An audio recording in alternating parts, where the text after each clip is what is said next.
Bonjour. Le 20 mars 2024, il y a quelques mois, j'avais publié une vidéo Kering, coup de froid. Nous sommes aujourd'hui le 25 juillet et malgré l'été, le coup de froid se prolonge sur Kering. Je pense qu'il est intéressant et honnête de revenir sur une précédente vidéo que l'on a publiée sur une action. Le 20 mars, le cours était à 365 euros et j'avais clairement indiqué que selon moi, la baisse était susceptible de se poursuivre et j'avais déclaré que je ne serais pas étonné si l'on descendait jusqu'à 300 euros. Aujourd'hui, 25 juillet, on est en dessous des 280 euros. J'avais donc vu juste. Je ne suis pas conseiller financier, je fais simplement part de mon ressenti d'investisseur et j'avais indiqué dans cette vidéo du 20 mars que je suggérais de rester à l'écart. En tout cas, le 20 mars, j'avais clairement dit que je n'étais pas acheteur.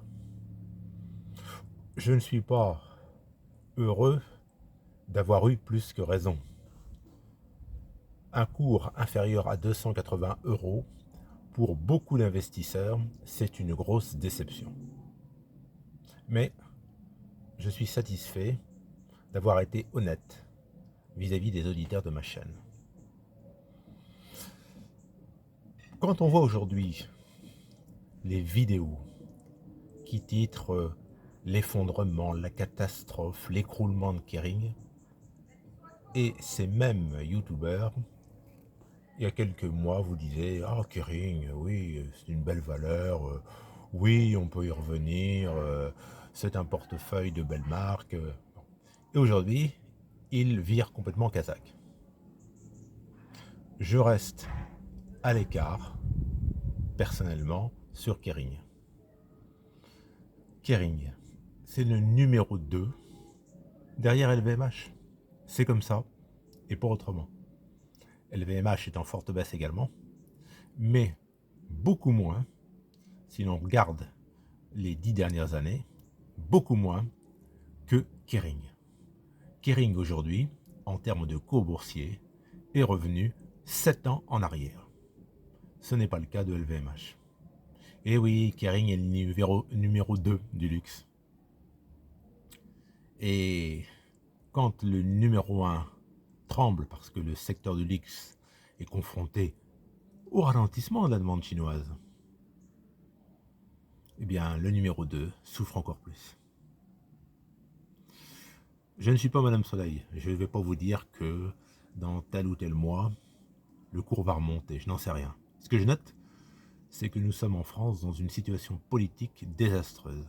Pour le moment, on est dans l'euphorie des Jeux Olympiques, Paris, le centre du monde. Bon, c'est vrai qu'accueillir les Jeux Olympiques en France, c'est quelque chose d'exceptionnel. Dans une vie d'homme, ça arrive une fois. Mais nous n'avons toujours pas de Premier ministre. Notre déficit budgétaire continue de courir.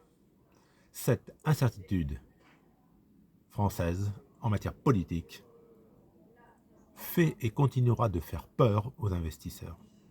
Parce que, faut pas se tromper, il n'y a pas de majorité absolue à l'Assemblée nationale. Il y aura donc forcément une coalition. Et la coalition sera fragile, elle durera quelques semaines, quelques mois. Et on verra au fil des mois que la situation de la France sur le plan économique ne s'améliore pas. Et les investisseurs étrangers n'aiment pas et n'aimeront pas ça. Donc, pour le moment, je ne vois pas de retournement positif sur une valeur comme Kering. Donc aujourd'hui, 25 juillet, je reste à l'écart de Kering.